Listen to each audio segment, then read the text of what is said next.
So, welcome everyone to the Ayurvedic Association of Canada monthly webinar. This evening we have Tanu, who's an advanced Ayurvedic practitioner, a plant-based chef, and a multidisciplined natural healthcare practitioner. She's been around since 1990 and has been exploring science and traditional wisdom behind the human condition, wellness, happiness, and cultivating a practice in Maple Ridge, BC. Initially motivated by her own health challenges, Tanu now compassionately shares everything that she's learned with all her clients. I just have to let someone in. Along with natural medicine, Tanu is a yoga therapist and experienced yoga breathwork and meditation facilitator for the art of living. So this evening is going to be food, mood, and meditation. So you are what you eat. You know, many people in Ayurveda know that we are what we eat and we are what we digest. But many people don't talk about we are what we eat in terms of how our emotions cultivate in our bodies from food. So it's going to be a really interesting evening to be able to hear Tanu speak on that subject. In today's unstable world, tools to maintain emotional and physical stability to become more vital are more important than ever. There's a lot of chaos in the world. So what Tanu has to talk to you about this evening is a very important subject. So welcome, Tanu, and I'll let you take over.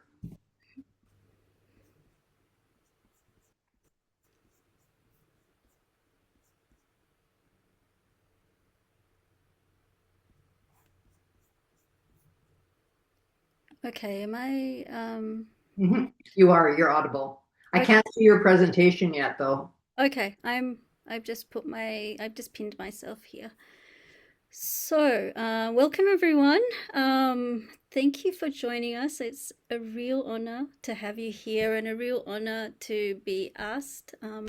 As my teacher says, Ayurveda is an ocean within oceans, and I'm just a little droplet. We're all little droplets in this little ocean. So I feel very, very privileged to be able to share whatever I have come across with you. So, let me start my presentation.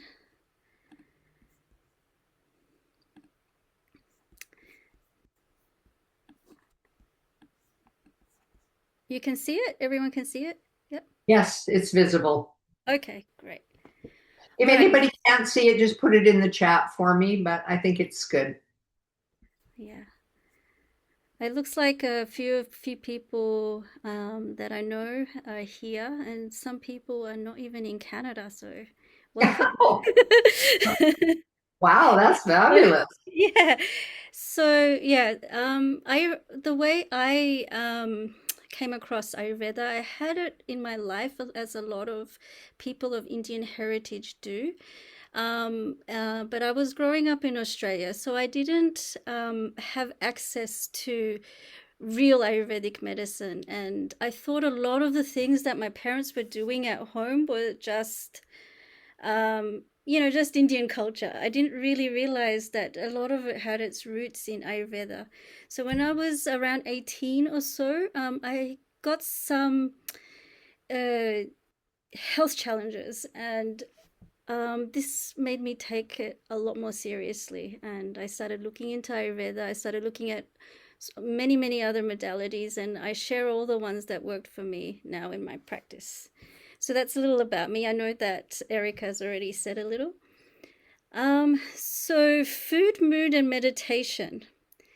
So as we know, or we might even feel, and that's why you've come here, is that balance in the mind and body is linked to balance in our emotions, right? So our emotions play a vital role in how we feel.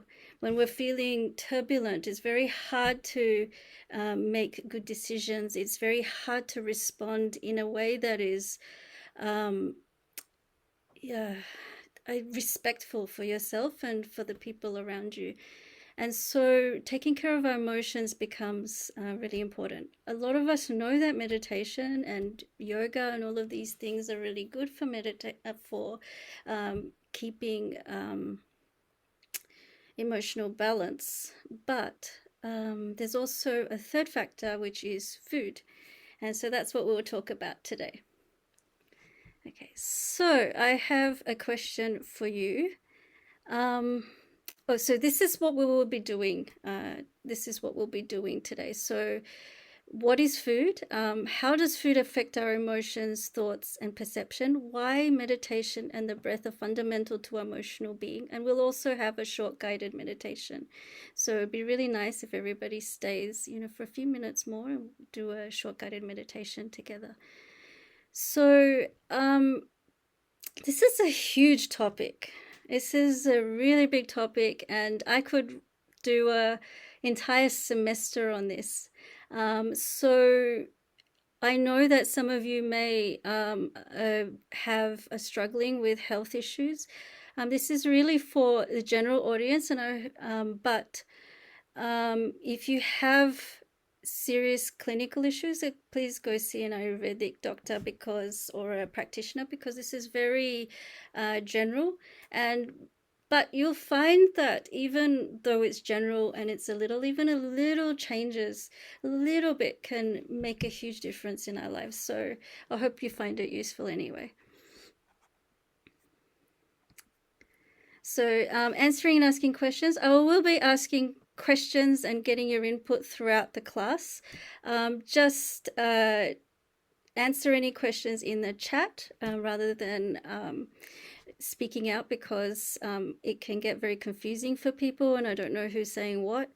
So just leave it in the comments and I'll get your answers. I have the chat box open and ready to get your answers. And we'll, as Erica had said, that we'll have an opportunity to answer your questions, or if you have any thoughts or anything that you want to share at the end, we can do that then. Okay. All right. So why should we strive for inner balance? So in the Patanjali Yoga Sutras, according to the Patanjali Yoga Sutras, we are in this ocean of consciousness, and that ocean is always in peace, in samadhi.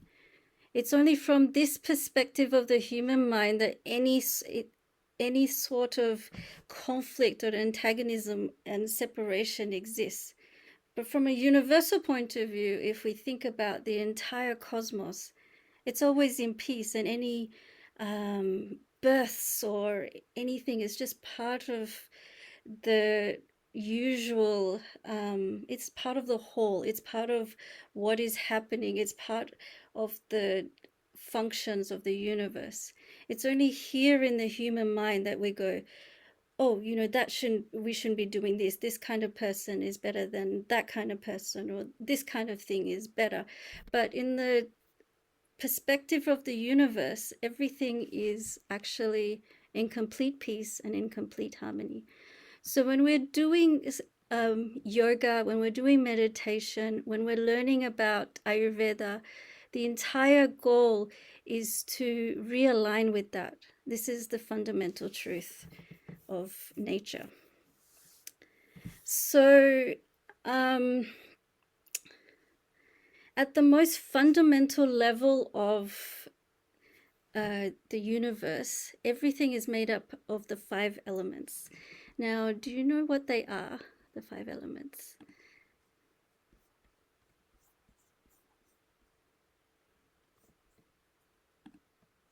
Any answers? What are the 5 elements? Non-practitioners. Fire. Yep. Earth. Air, water. Air, water, yes. And one more. Space. Yes, space. So you might be sitting there thinking, oh my God, I'm not made out of the 5 elements. I have skin, and I have cells, and I have all these kinds of things. But we'll see that actually at the most fundamental level, everything goes down to this very basic idea of the 5 elements. And throughout the class, you will kind of reveal that. Okay, so here are the 5 elements: space, air, fire, water, earth. So when we these elements, they're brought together and they form the doshas. So we have vata, we have pitta, and we have kapha. And these are the 3 functional energies in existence. So vata is the energy of movement. It represents anything that is moving in our body, like food coming into our body, food moving through our body, food exiting our body. All of that is done by vata. And then we have pitta. So in terms of digestion, because that's what we're going to be talking about, pitta is the transformative energy in our body. Anything that is transforming, going from one thing to the other. It can be our thoughts going from seeing an object and transforming into something else. It can be the digestive process. All of this is governed by pitta. And then you have kapha. It's all the things that you can touch and see, the structure and lubricants of the body. And so vata is represented by qualities of air and space, and pitta is represented by the qualities of water and fire, and kapha is represented by the qualities of water and earth. And everybody has an innate nature that is made up of these 3 elements. And some of us have imbalances as well, which sometimes wreaks havoc on our life. So these are some of the qualities. Now keep this in mind, because we'll come back to this. So here's a question for you. What is food? Now you're probably thinking, Tanu, is this a trick question? And it really might be. So what is your answer to this question? What is food?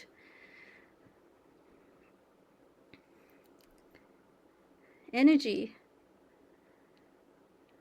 Anything else?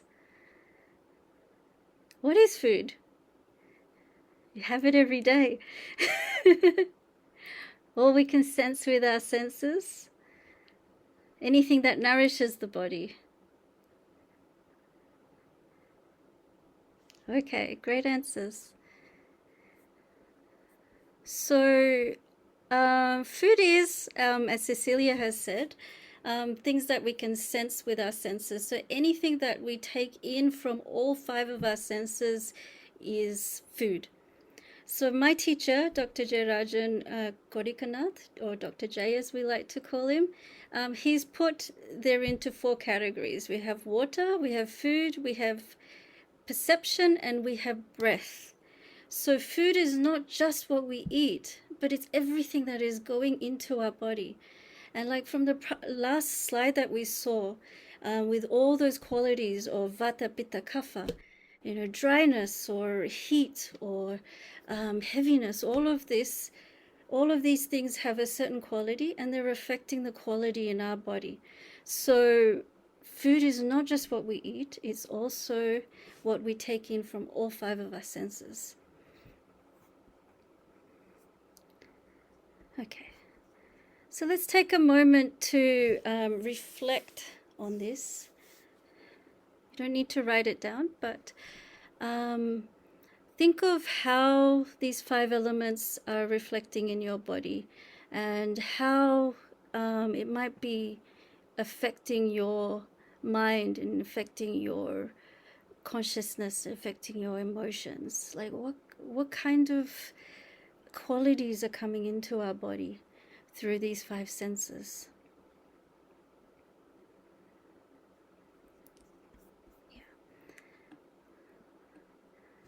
So there are sub-doshas, not just doshas, but these are the ones that affect the mind. So we have a pranavayu. So pranavayu, or prana vata, is whatever comes into our body, and whatever comes in through our senses, and it's interpreted by sadhaka pitta. Sadhaka goes through the processing function in our brain, and processes whatever those inputs are, and then Dharpaka Kapha helps us internalize it. And now when we internalize something, it affects the way we're interpreting everything else around us. So when we are looking at something, it's not objective. It goes through all these phases in our mind and our consciousness. So for example, this person is looking at a tree. So in our brain, it actually turns it upside down. And then it goes through all these processes. You don't need to memorize this, but it's just to give you an idea. So it goes through all these things, and then it becomes an impression in our mind. So, and a feeling. We have this idea of this tree.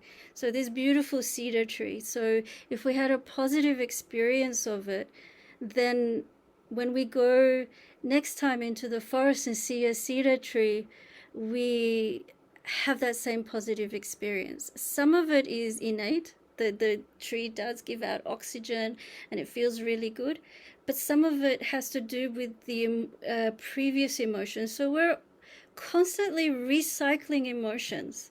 We're constantly recycling them and reinterpreting them and recycling them.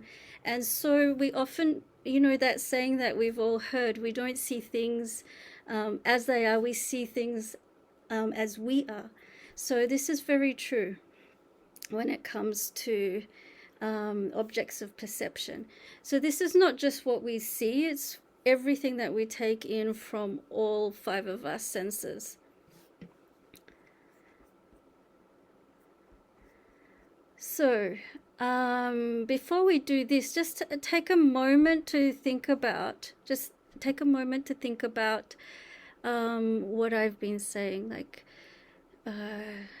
maybe you had a perception of a person because they had certain personality traits, and in your past experience, that personality trait meant this, this, and this, and then when you got to know them, it turned out not to be correct. Or maybe the first time you tried a particular food item, you didn't like it, and then now when you had it again, you had this horrible feeling, oh my god, I'm not gonna like it. But then when you went to have it, actually it was fine. So let's take a moment to think about that.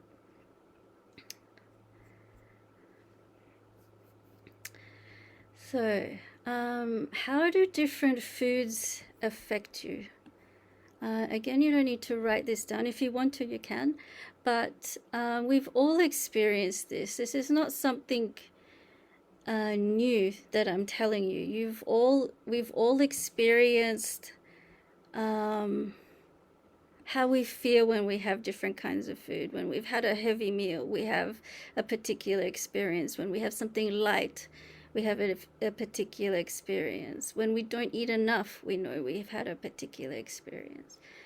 So let's take a moment to think about this.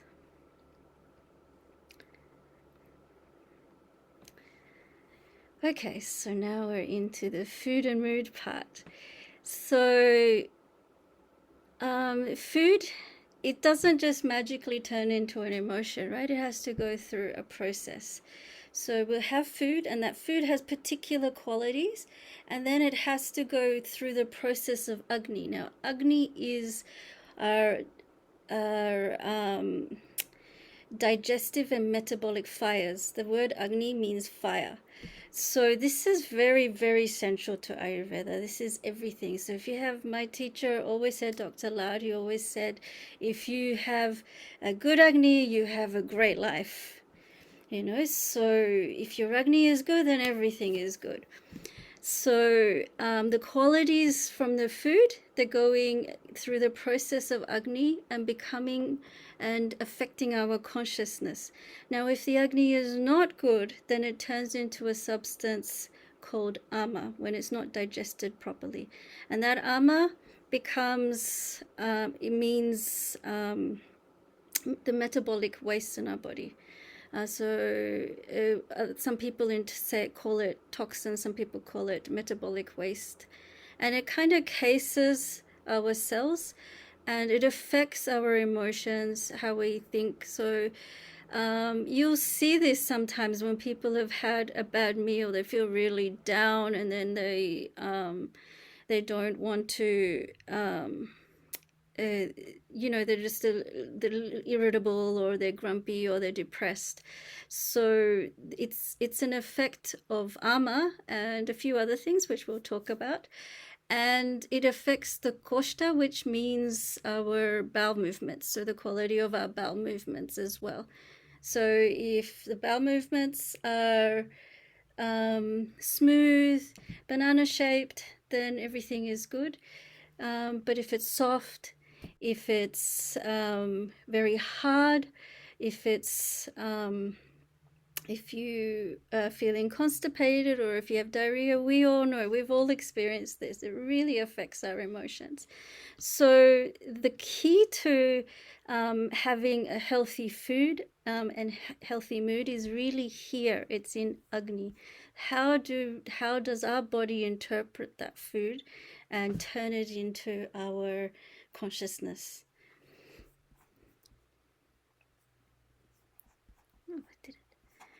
So we have the Mahagunas.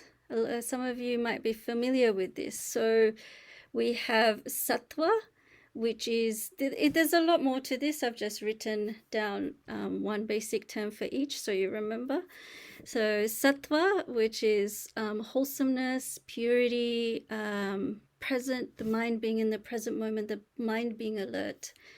Rajas, which is activity. If there's a lot of rajas, then there's restlessness. It's very hard to sleep. It's very hard to focus. And if there is tamas, which is rest and inertia, then there's depression. There's a feeling of being low. So we need all three of these in our life to be healthy. Like imagine if we were sattvic all the time and we didn't have tamas, then we'd never get to sleep, right? If we were rajasic all the time, then we would never be able to focus.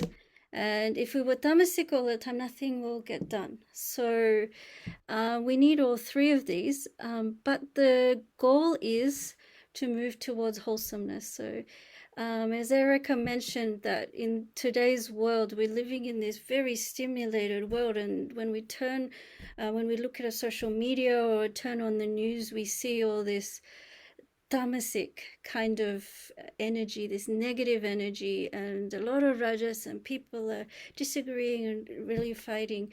So in today's era, we're really trying to motivate ourselves towards sattva, towards wholesomeness, through connection, through being in the present moment and having positive energy. So, and being at peace. So sattva is peace. So this is what we're aiming towards.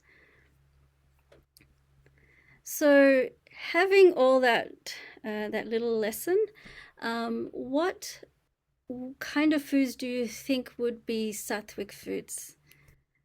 You can write this down in your chat, in the chat box.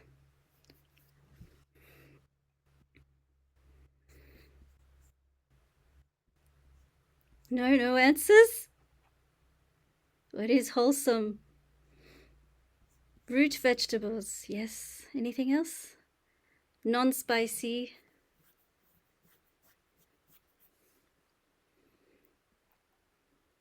Mild, yeah. Anything else? Cereals, nuts, fruits, veggies, organic. Yep. Yeah, so yeah, food that makes you feel light, fresh foods. Absolutely.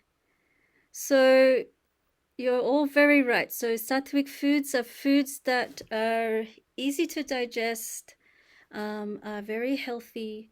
They make you feel light. What about Rajasic foods? What would that be?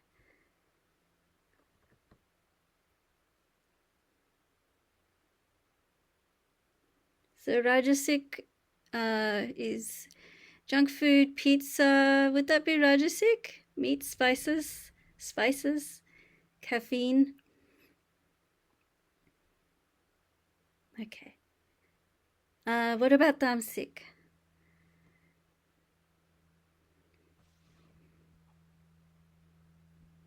Foods that make you feel dull. Leftovers, yeah. Onion, garlic, sugar, meat. Okay, canned food. Okay, great answers. So let's see what the next slide has to say. So yes, so sattvic vegetables. Sattvic food is food that is whole, fresh, easy to digest, high prana, mainly vegetable forward diet, legumes, all of these things definitely increase sattva in our mind and our body. And rajas, they're stimulants. So sugar, caffeine, very hot and spicy, carbonated drinks, anything that stimulates the body has rajas in it. And tamas is heavy, fried, processed, stale, old, meat heavy dishes. So these are the things that you've all pretty much answered. Got a clever group. So just a little bit of another reflection here. So how would you feel emotionally after each of these meals? How would your digestion be? How about bowel movements? So you don't need to write this down, but you can think about it in your mind. Fresh fruit and freshly cooked vegetables, how do you feel after that? Coffee, when you have it, and then after the coffee has worn off, what happens? You kind of plummet, right? And heavy foods like cheese and paneer, processed foods, meat-centric meal. This is not saying that you should never have these things. It's just if you have a lot of it, what happens, right?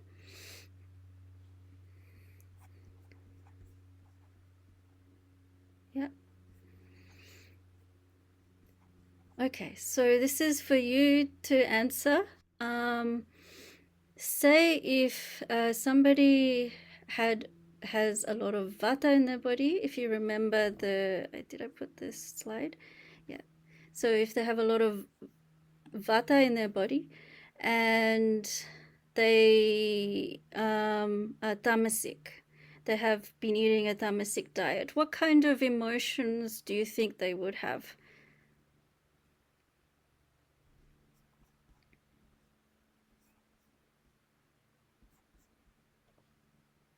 Overthinking, yes.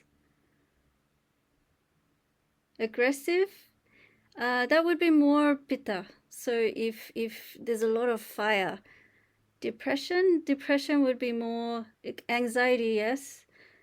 Lethargy and depression would be more when there is kapha and when there is tamas mixed with it. They don't want to do anything. ADHD. Well, ADHD is a mental temperament, so it's not really an imbalance as such. That's insecurity, paranoia, like being really paranoid. Oh my god, this is going to happen. They can also become a little cold, they can become a little distant and cold. What about if it was pitta and rajas mixed together? What would happen? Anger, restlessness for sure, short-tempered. The anger and short-temperedness, that would be if there was tamas, because it's a negative, inert, unconscious state, right? Irritability, yep. Frustration, irritability, yeah. And also just keep working. They just keep working and they keep thinking and they keep trying to solve problems. because pittas love perfection. They love doing everything right. So when it mixes with rajas, this is what happens. Okay, what about kapha with sattva? What would that be like?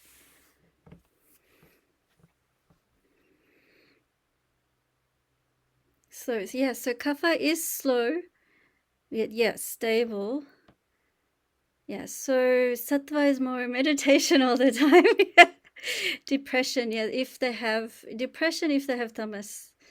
Loving, yes, very much so. So kapha is oily, is slow, is calm. So when they have sattva and when they're balanced, they are very calm, compassionate, caring people, right?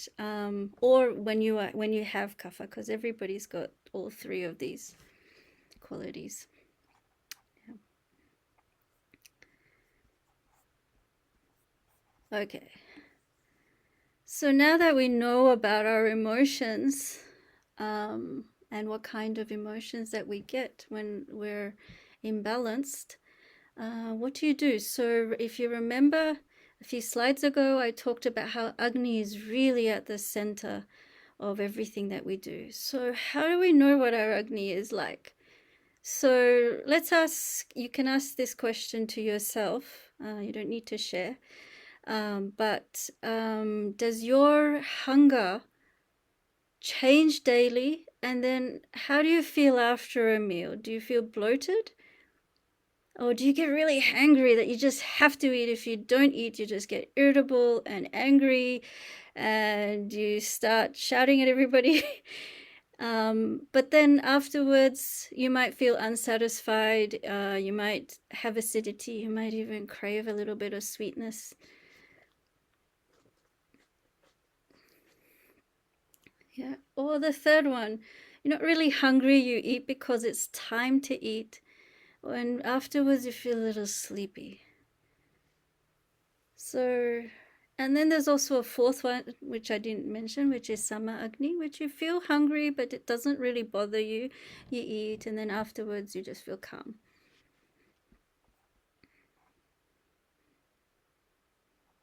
Okay, so these are the three types of Agni. So Vishama was the first one. So if you changes all the time and your routine changes all the time, you're hungry at odd times of the day and every single day is different, then this is something that you could do. I've kept this very simple. There's many ways to solve this.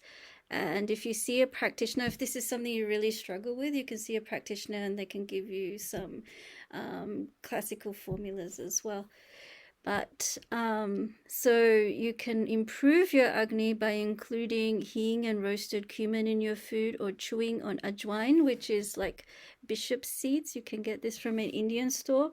You can also use other things. It doesn't have to be these Indian spices. You can, include oregano in your food. You can include other herbs and spices as well to improve this Vishama Agni. And it's really important for those who have Vishama Agni to eat on time. So when you eat on time, after a while, your Agni will start regulating itself and you will start being hungry on time. And then Tikshna Agni, which is a really sharp, hangry feel, it's because there's a lot of excess heat. If you think about a fire in your gut that is just burning too brightly, and then you put a log into that fire, it doesn't burn all the way through, but a slow fire, like those who go camping, when you kindle the fire, when you add a little bit more to it and it starts to burn strongly, then it digests the entire log, right? But when you just throw it in, it just kind of roars up and it doesn't, and it might even diminish. So the Tikshna Agni is like that. It's a burning fire, but then you don't digest the food properly and it can turn into ama. So the home remedies that you can do is very simple. Coriander tea before meals. You can just put a quarter of a teaspoon, half a teaspoon, And coriander has a very soothing, calming quality to it, and it also quenches your thirst. So you can include that in your diet. One thing I find with people with Tikshna Agni, I think because of the way the world is telling you to regulate your diet all the time, some of them don't eat enough, and so there ends up being this fiery feeling in their body all the time. So it's important to eat as much as you need to, and then make sure that it's a balanced meal as well. Now, Manda Agni is when we don't really feel hungry. We just kind of, it's just this kind of dull feeling, but we really enjoy food, but it's kind of this dull feeling and you don't really feel like eating. And if you do eat, it's because it's time to eat. So you can eat, you can take a sliced ginger plus lemon. You can add a little salt to it, just a pinch, and just chew on that before a meal. There are many other ways that you can do this. Other spices, other more strong spices like pepper and ginger, and even cayenne a little bit can ignite Manda Agni and help it shine a little bit more brightly. And one reason for having Manda Agni is because the meals might be a little too heavy. So you can choose lighter meals, and if you're eating too late, after 6 p.m., after sunset, then sometimes the food doesn't digest, and so in the morning you feel really dull, like you haven't digested food properly, and your entire digestion goes off and you don't eliminate properly and all of that. So sometimes the solution is very, very simple here. Okay, so to the inputs, the 4 inputs that I mentioned in the beginning. So the first thing, how we make sure that water is properly digested in our bodies. It needs to be boiled and cooled, which is best. Of course, if you are out and about and there's no boiled and cooled water, it's okay to drink, whatever water is available, but boiled and cooled is best, as it becomes lighter and is easier to digest. It should never be icy or cold. We should always have it at room temperature or warm, even in the summer, because water, it still needs to go through a process of digestion. It's not just, we drink water and it just hydrates us. It still needs to go through the processes. It does digest a lot faster than other items, but it still needs to go through your Agni capacity. And then you can add digestive spices if you want to, such as a little cumin or a little slice of ginger or ajwain, to help you digest it better if your digestion is not so good and you feel heavy after drinking water. And most importantly, sip, but don't gulp. So sometimes some of us, we wait until we're very, very, very thirsty and then we just gulp down the water, then we don't drink any more water for the rest of the day. It's better to spread it out and sip on it, allowing yourself to hydrate slowly, because as I said before, it does need to go through a process of digestion. Okay. And now for everybody, food, second input, the food. The largest meal should be in the middle of the day. So in the middle of the day is pitta time, and this is when our digestive fire, Agni, is at the strongest. This is the time that we eat the biggest meal. It's not at dinner, because if we have it at dinner, then we might end up with Manda Agni. It doesn't process properly, and then we feel dull, and then we feel sleepy, then we feel depressed, and all of that kind of happens. So largest meal in the middle of the day, and breakfast and dinner is light. watch food combinations, avoid ice. We already mentioned this. So there are many rules to food combinations. I only put one. Don't eat fruit with a main meal. They have different qualities, but also they have different digestive rates. So sometimes it just kind of sits there and doesn't digest properly. So some people are able to digest it fine, but for the most part, if we avoid fresh fruit and with a main meal, then we'll feel a lot better. And then avoid food stacking. So food stacking is when you eat food close to each other. So you might have your breakfast, and then an hour later you might have a muffin, and then lunch is soon after that. So our body needs time to digest the previous meals. And we say that it should be around 5 hours between each meals. And some of you have very Tikshna Agni.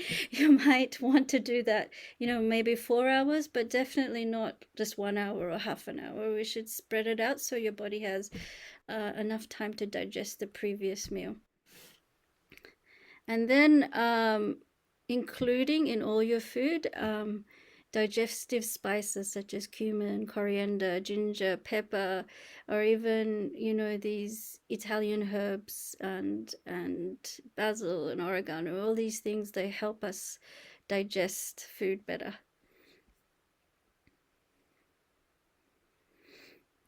Okay, and the most important thing is listening to your body. So there is a concept in Ayurveda called Pranyaparad. So this means crimes against wisdom. You know what you should be eating. We know, a lot of us know intuitively what we should be eating, but sometimes we just go and eat that ice cream in the middle of the winter, in the middle of the night, and we know we're going to feel really awful the next day or that night, but we do it anyway. So this is probably the biggest root cause of most of our digestive upsets and also our mental upsets, not listening to what our body needs. Okay, then the next input is perception and the senses. So we have each element is connected to each of our organs. And so when we it's the qualities that we're taking in is not only from the food that we're eating, but it's also through our environment. So what sounds we hear is affecting our dosha balance. What the kind of touch that we experience, even temperature and wind, right?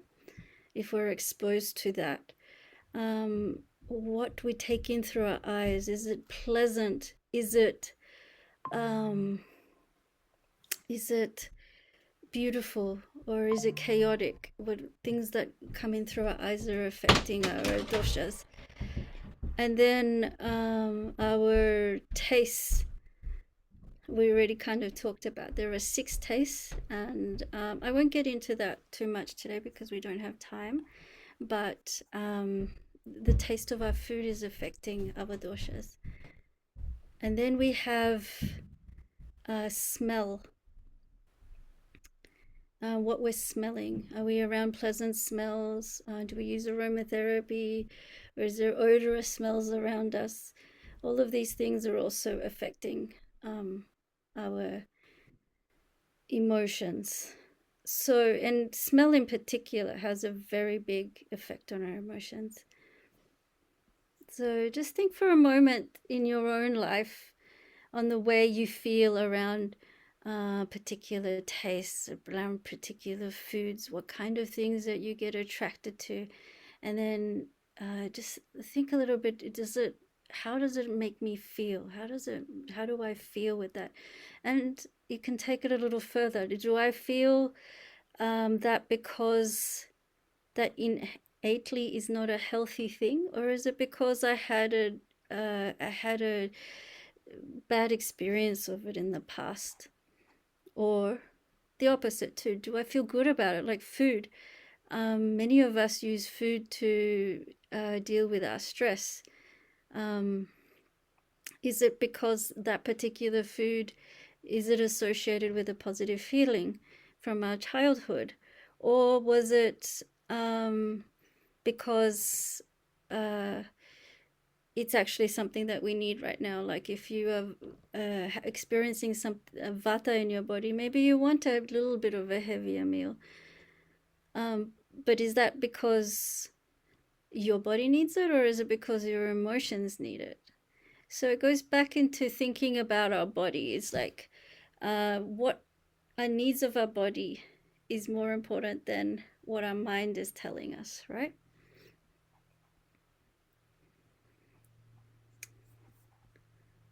Okay, so the next input is the breath. What kind of so what is stress? Like what do people think about when they think stress? When you say, oh, I'm stressed, what is happening in your mind?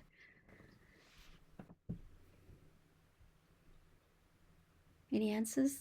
What is stress? Overwhelmed, yes.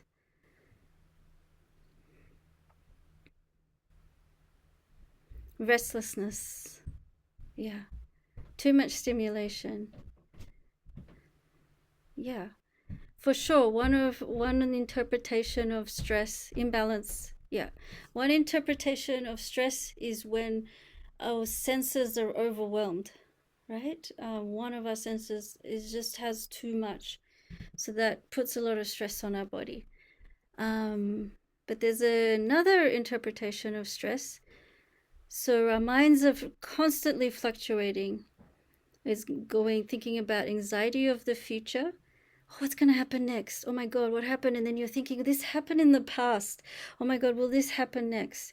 And then this will happen. I remember this happened. Oh my God, I need to do this or this. And this kind of cycle is happening in our mind.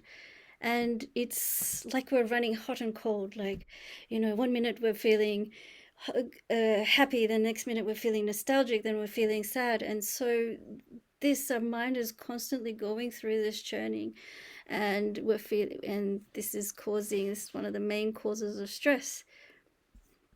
So it's very much embedded in our emotions more than what is actually happening, right? So how do we bring our mind back to the present moment? And this is where the breath comes in.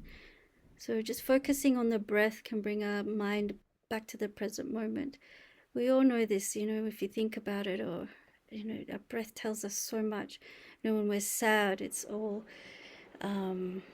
shallow. When we're happy, it's all light and you almost don't feel it, right? And when we're angry, it's heavy, it's in the chest and we heave. So the breath tells us how we're feeling, and it can be the key to balancing our emotions as well, right? And our meditation. So when we have, some of you who meditate, you may have experienced this. When you eat food that is either rajasic or tamasic, and a lot, then the next day when you sit down for meditation, you will notice that your thoughts and thoughts and thoughts are just churning, and you can't do it, or you feel dull. You don't feel really light and awake in your meditation. So when we choose a more sattvic diet, our mind becomes more peaceful. We only really notice it when we're in meditation, but it's doing that all the time, right? So sitting in meditation allows us to look at it in that witness state and just watch it retreat. And then on the other hand, doing meditation can also help us make better choices with our food. So when we spoke about how sometimes we crave something not because we need it, but because our mind associates it with a past experience. But when we meditate and when we do pranayamas, we start to interrupt those patterns, and we start to go deeper into ourselves, and then we start to make choices which are more about what we need rather than what our emotional needs are. Okay. Understand? Okay. So let's experience this together. Just let's sit in meditation. You're ready for a little bit of a breathing exercise. So if we can close our eyes.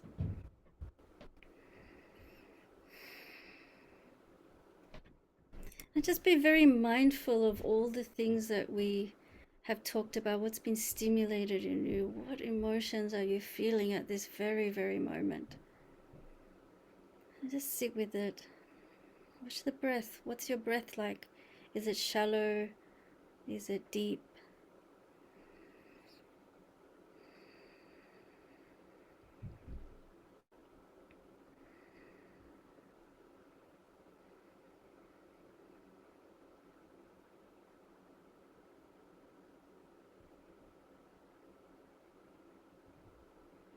And as you pay attention to your breath, notice if there's any changes.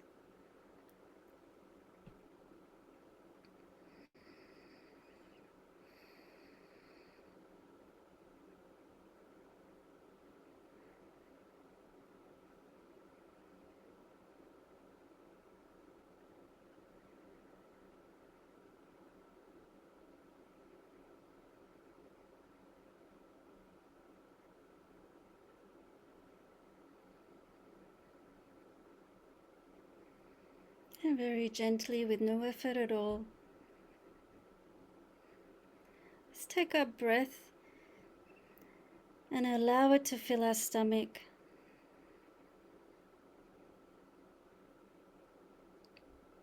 Into our rib cage.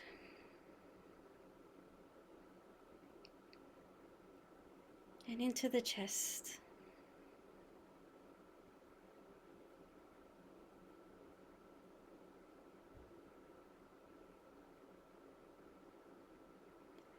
And relax the stomach. Relax the rib cage. Relax the chest.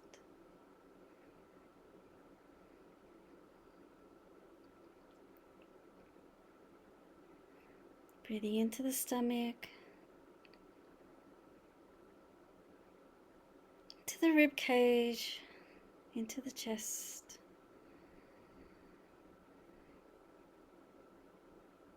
And relax the stomach. Relax the rib cage. Relax the chest.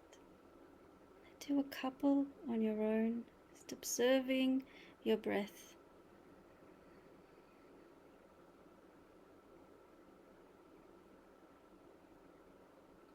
Long inhalations and even longer exhalations.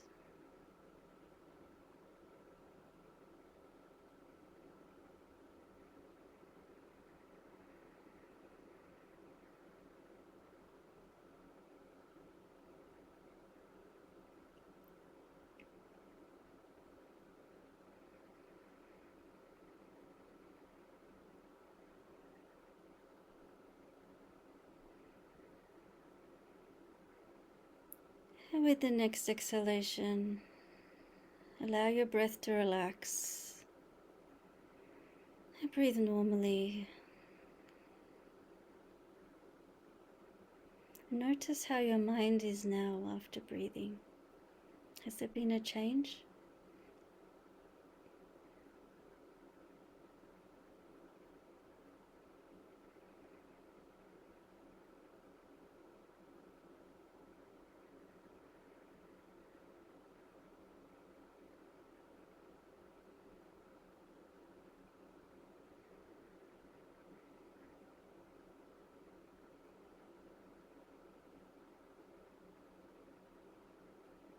And keeping your eyes closed, sitting comfortably as possible.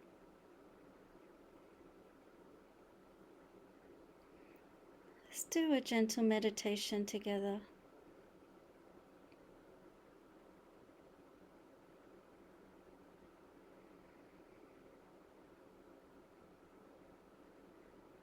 Let's take our attention back to the breath.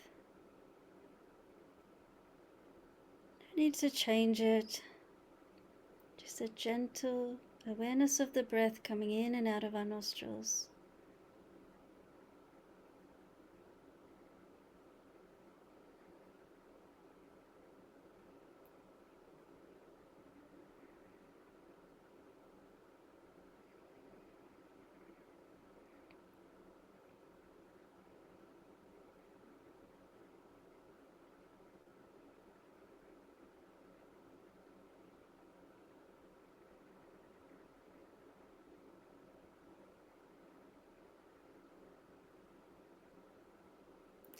Become aware of the sounds around you.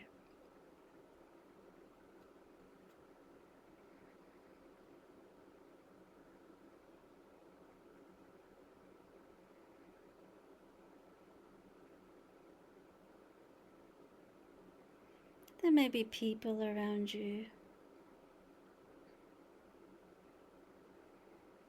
There may be a soft whirring of some electronics nearby.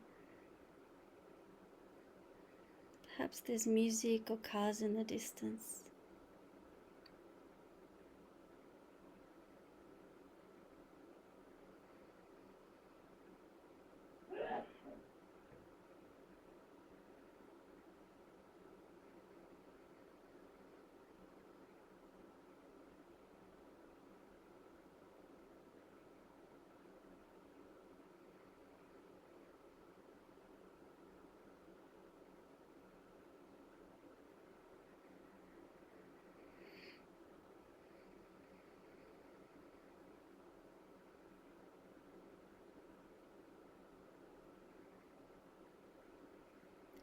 Let's accept all sounds as they are.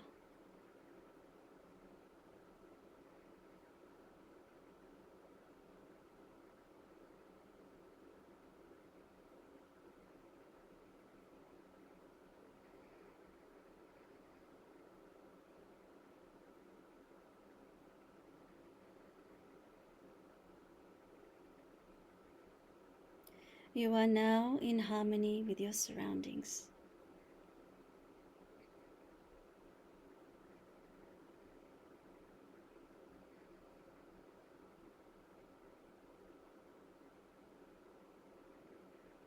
Let's take our awareness to our body.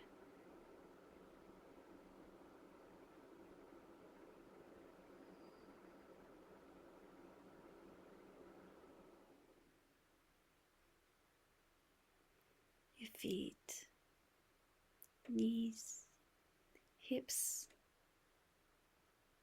legs, stomach, chest, neck, face, and the top of your head. The whole body.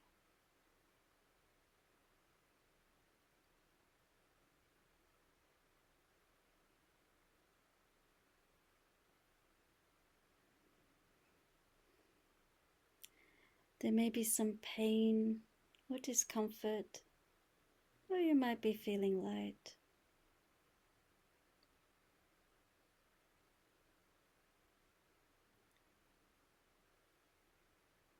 Let's accept the body as it is. Your body is a beautiful gift given to you by nature. Love your body dearly.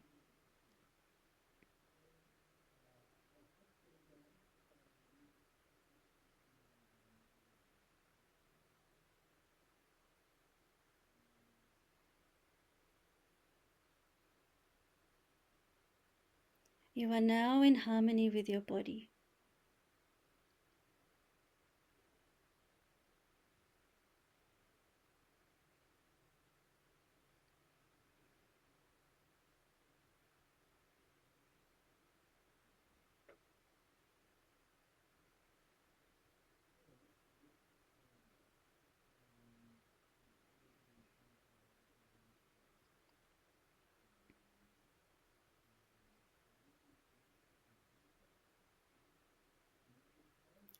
Let's take our awareness to our thoughts.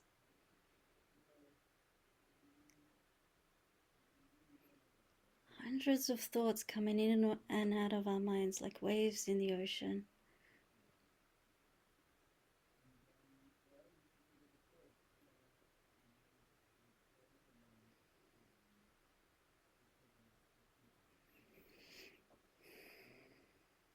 There may be some good thoughts and not so good thoughts. Let's accept them as they are.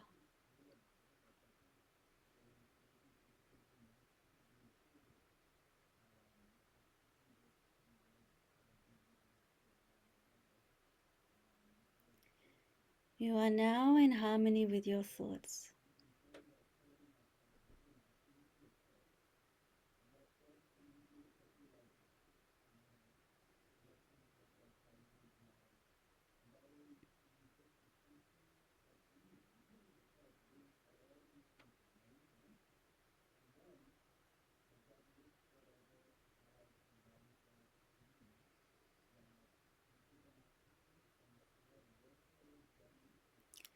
Let's take our awareness to your emotions.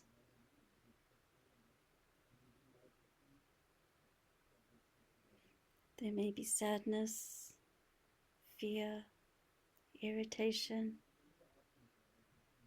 joy.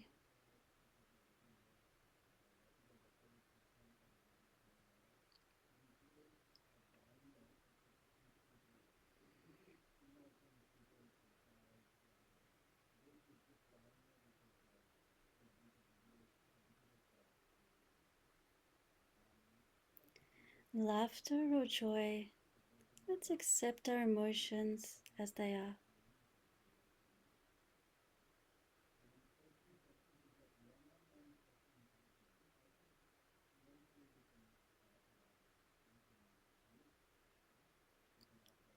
You are now in harmony with your emotions.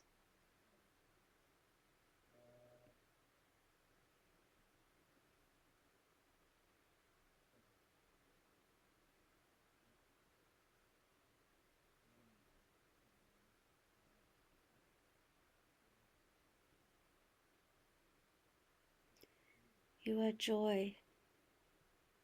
You are peace. You are love.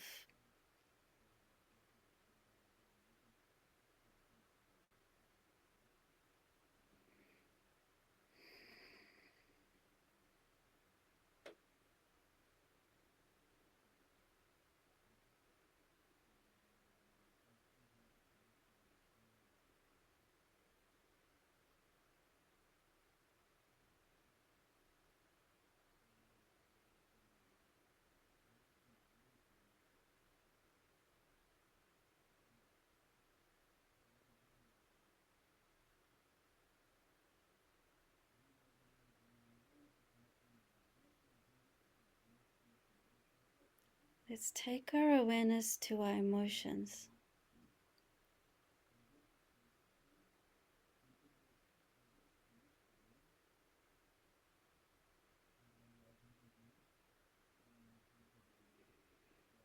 Let's take our awareness to our thoughts.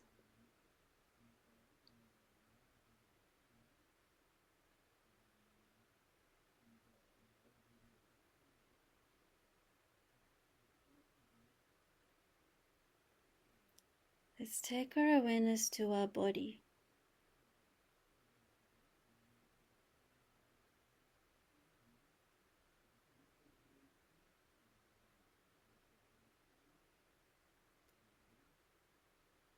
Let's take our awareness to our surroundings.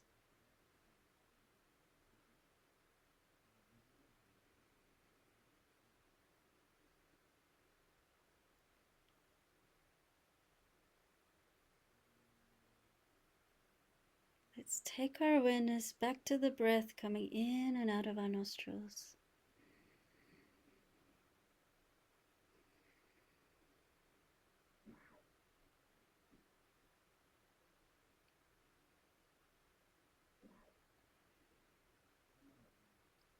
And very gently, taking your own time, no need to rush.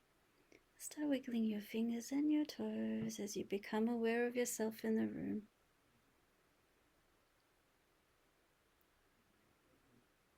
And taking your time, whenever you're ready, with a pleasant smile on the face, you can gently open the eyes.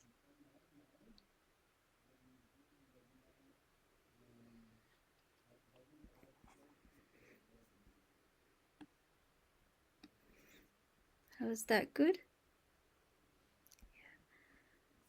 So now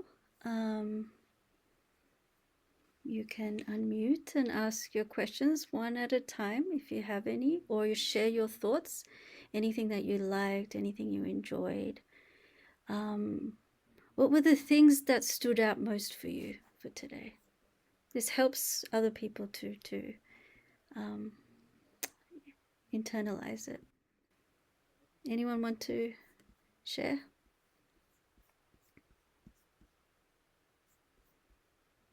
Lucky? The part about the water, I'm notorious for drinking cold water. Oh. And I also gulp it. I never sip my water graciously. So that's going to help me really slow down and do that. I find it really difficult to drink like warm water. So is like room temperature okay? Or like is a little bit like how cold, or like I'm not putting ice in my water, but I like cold water. Yes, so room temperature water is okay. So all of us have different constitutions, right? Some of us have more pitta in our system, so we don't really like very warm water. So you can have it at room temperature, it's just not cold or icy. It's better if it's been boiled and cooled to the temperature that you like.